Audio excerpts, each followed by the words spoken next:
তেখেতৰ নিজৰ অহা যোৱা ৰাস্তাটো কৰিছে। তেখেত আমাৰ এই অঞ্চলৰ বিধায়কো নহয়, মন্ত্ৰীও নহয়, তেওঁ নলবাৰীৰ পৰা উঠিছে, আমাৰ ইয়াৰ পৰা উঠিছে আমাৰ শ্ৰীমান অতুল বৰাদেৱ। তেখেতৰ আজিলৈকে আমি মুখ দেখা নাই। ভোট খুজিবৰ সময়ত ইয়াত এখন মিটিং পাতিছিলে, তাৰ পৰা আজিলৈকে তেখেত কোনফালে গৈছে কি? তেখেত ভালে থকাটো আমি বিচাৰোঁ, কিন্তু তেখেতে আমি ভালে থকাটোও তেখেতে বিচাৰিব লাগে। আমি আজি তেওঁৰ এই অঞ্চলত কিমান ভোটাৰ আছে, ভোট বিচাৰিবহে আহে নেকি? আমি মানুহ থাকিব নালাগে? এই আমি গোটেই হিন্দু ধৰ্মৰ মানুহ, আপুনি বিশ্বাস নকৰিব, গোটেইখন আমি হিন্দু ধৰ্মৰ মানুহ। আমাৰ মানুহকে যদি এনেকুৱা কৰে, আৰু মাজমজিয়াত এইখন GMDত পৰে, আমাৰ এই অঞ্চলটো GMDত পৰে, GMDত যদি এইটো গতি হয়, বাকী জেগাত কি গতি হ'ব আপুনি ভাবি চাওকচোন। এনে ঢাকঢোল বজাইছে আমি নাজানো। হা, আমাৰ এই ৰাস্তাটো দি এইটো এটা আমাৰ এই অঞ্চলৰ মেৰুদণ্ড স্বৰূপ হয়। এই ৰাস্তাটো দি নাই বুলিও 40-50 হাজাৰ অহা যোৱা কৰে। তেখেতে কৈছে কিমানখন স্কুলত এইখন স্মাৰ্ট চিটি বুলি কোনে ক'ব? আপোনাক কওকচোন, এইখন স্মাৰ্ট চিটি বুলি কোনে ইয়াক হেৰি দিব, কি বুলি কয়, স্বীকৃতি কোনে দিব আপুনি কওকচোন?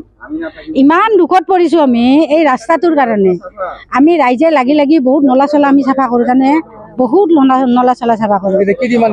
আমি কথাটো হৈছে কি আমাৰ ৰাস্তাটো ভালকে বনাই দিব লাগে, আৰু এইখিনি উন্নতি পলমে প্ৰথম এইটো। আজি চাওক, আপুনি চাওক, কাঠেদি জানো এখন ডাঙৰ গাড়ী যায়? কাঠেদি এই লোহাবিলাক ভাঙি গৈছে, কাঠেদিতো এখন ডাঙৰ গাড়ী যাব নোৱাৰে।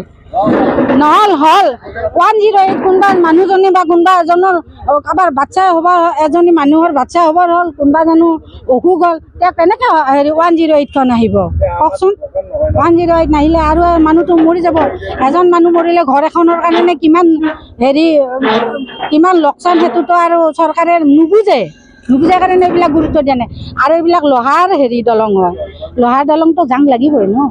ইয়াতে ধুনীয়া কৰি কালভাৰ্ট হয়, এইবিলাক তেওঁ যিমান পাৰে ছাৰ্ভিচ দিছে। এইবিলাক আগৰ চৰকাৰে কৰিছিলে, এইবিলাক যিমান পাৰে ছাৰ্ভিচ দিছে। কিন্তু এতিয়া আমি চৰকাৰৰ পৰা অনুৰোধ কৰিছোঁ যে আমাক এইখন উন্নতি পলমে বনাই দিয়ক। এই চাওক, ৰাস্তাইদি ড্ৰেইন পানী বৈ আছে, ৰাস্তাইদি পানী বৈ আছে, আপোনাৰ চাওক ৰাস্তাইদি পানী বৈ আছে। ইমান ঘৃণনীয় পৰিৱেশ, গোটেই জগতৰ পানীখিনি এইফালেদি আহিছে, জগতৰ পানীখিনি। আমাৰ এই ৰাস্তাটো হৈছে কলিতাকুছি বীৰকুছিৰ মূল পথ, আৰু এই মূল পথেদি আমাৰ বহুত হাজাৰ হাজাৰ মানুহ অহা যোৱা কৰে। আজিকালি গাড়ীৰ সংখ্যা বাঢ়ি গৈছে, যান বাহনৰ সংখ্যা বাঢ়ি গৈছে, আৰু যান বাহনৰ সংখ্যা বাঢ়ি যোৱাৰ লগে লগে ইয়াত কেইবাটাও এক্সিডেণ্ট হৈছে, ইয়াত কেইবাটাও দুৰ্ঘটনা হৈছে। এই দুৰ্ঘটনা হোৱাৰ লগে লগে ইয়াত কেইবাজনো মানুহ তেনেকৈ মানে ধৰক চিকিৎসালয় যাব লগা হৈছে। আজি দেখিছোঁ যে এই পথেদি এতিয়া মানে অলপ আগতে 108 আহিছে, এই 108 কিবা কৰি সেইফালে দি গৈছে, আৰু তেওঁলোকে ইয়াত স্পীডটো তেওঁলোকে ৰখাই কেনে গৈছে, লাহে লাহে গৈছে।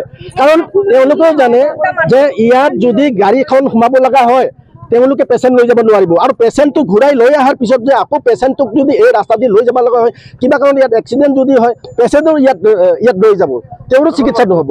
তো সেইকাৰণে আমি দাবী জনাইছোঁ, যদি অসম চৰকাৰৰ মন্ত্ৰীৰ কাৰণে যদি 3 কোটি টকা খৰচ কৰি দেউতাকৰ নামত কৈলাশ মল্ল বুজৰ বৰুৱাৰ নামত যদি বনাব পাৰে, তেতিয়াহ'লে আজি 50,000 60,000 মানুহৰ কাৰণে এই আপোনাৰ কালভাৰ্টটো কিয় বনাব নোৱাৰে? আমাৰ দাবী হৈছে অনতি পলমে যদি এই কালভাৰ্ট আমাৰ বনোৱা নহয়, বীৰকুছিৰ পৰা কলিতাকুছিলৈকে অহা যোৱা যিটো একেবাৰে জৰাজীৰ্ণ পথ, সেইটো যদি বনোৱা নহয়, তেতিয়াহ'লে ইয়াতকৈ আমি জংগী আন্দোলন কৰিম। আমি এই ৰাস্তা বন্ধ কৰিম। এই ৰাস্তা বন্ধ কৰি আমি গোটেই তেতিয়া আজি আমি জাষ্ট এইখিনি মানুহ ওলাই আহিছোঁ, তেতিয়া আমি হাজাৰ হাজাৰ মানুহ লৈ আমি এই ৰাস্তা অৱৰোধ কৰিম। আৰু এই ৰাস্তা অৱৰোধ কৰাৰ পিছত আমি দায়ী নহ'ম। আমাৰ সকলোৱে কৈছে যে আমি দায়ী নহ'ম, চৰকাৰ দায়ী হ'ব। কাৰণ তেওঁলোকে মানুহ মৰালৈকে ৰখি আছে, মানুহ কোনদিনাখন মৰে তাৰপিছত তেওঁলোকে দৌৰা-দৌৰি কৰিব। বিভাগৰ কি এইটোৱে কাম নেকি? গড় কাপ্তান বিভাগৰতো এইটো কাম হ'ব নালাগে?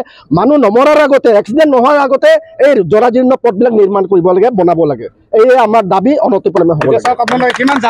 যদি ৰাইজকে নাচাই, মোৰ ঘৰটো মই পকা বনাই ৰাস্তা VIP বনাওঁ, সেইটোকে আমি মন্ত্ৰীক ভোট এনেই দিছিলোঁ নেকি? সকলোৰে ৰাইজৰ কাৰণে দিছিলোঁ। নিজৰ খিনি কৰাৰ কাৰণে হয়। তেওঁ যদি সত্যৰে মানুহ হয়, তেনেহ'লে আগতে আমাৰ এইখিনি কৰি তাৰপিছত তেওঁ নিজৰ কৰিব লাগে। সেইটো কথা হয় নেকি?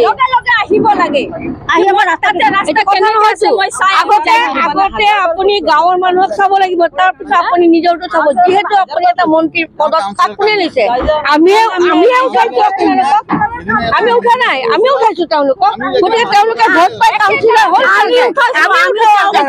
এনেকে হ'ব এইটো আমাৰ এখন গাঁও এখন আছে ৰাইজ এখন আছে ইলেকশ্যনৰ সময়ত দেখোন পাহাৰে ভয় মাহে ভিতৰতো নাই দেখোন কালি পৰহি স্কুল খুলিব ল'ৰা ছোৱালী মৰাটো ৰখি আছে নেকি আৰু কি আমি অসমৰ মানুহবোৰ খালি কি প্ৰতিবাদ কৰিলেহে কাম হ'ব নেকি বিনা প্ৰতিবাদত একো কাম নহয় নেকি কাউন্সিলৰ বাইদেউ ওচৰতে থাকে গৈ গৈ আমি হাৰ মানি গৈছো এখন এটাতে বিজেপি কাৰ্যালয় আছে বিজেপিৰ মানুহ কাৰ্যালয় ইয়াতে সদায় তেখেতে অহা যোৱা কৰে তেখেতো ল'ৰা ছোৱালী যায় স্কুলত এইটো ৰাস্তা এইটো ইমিডিয়েট এই সপ্তাহৰ ভিতৰত এইটো বনাব লাগিব নহ'লে আমি এই ৰাস্তা আমি পথ অৱৰোধ কৰিম আৰু এই ৰাস্তাটো কোনো অহা যোৱা কৰিব নোৱাৰিম কিন্তু দুখী কিন্তু তেতিয়া আমি নহয় দুখী কিন্তু কাউন্সিলৰ বাইদেউ হ'ব কাৰণ তেতিয়া যদি 108 কোনোবা ৰোগী লাগে কোনোবা ইমাৰ্জেঞ্চি হ'ল জুই লাগিল চব কিন্তু বাইদেউ হাতত পৰিব আমি এইটো এক সপ্তাহৰ ভিতৰত যদি আমি কৰিব দিছো সময় দিছো এক সপ্তাহ কৰক আমাক নালা নালাগে নালা নকৰে আমি জানো নালা নকৰে তেখেতে এইটো কৰক নালা কৰিব আমি পাগল হৈ গ'লো নালা কথা নকয় আমি পানীটো ধৰি এইটো কিন্তু আমাক লাগিব এক সপ্তাহৰ ভিতৰত আমাক লাগিব নহ'লে আমি পথ অৱৰোধ কৰিম আমি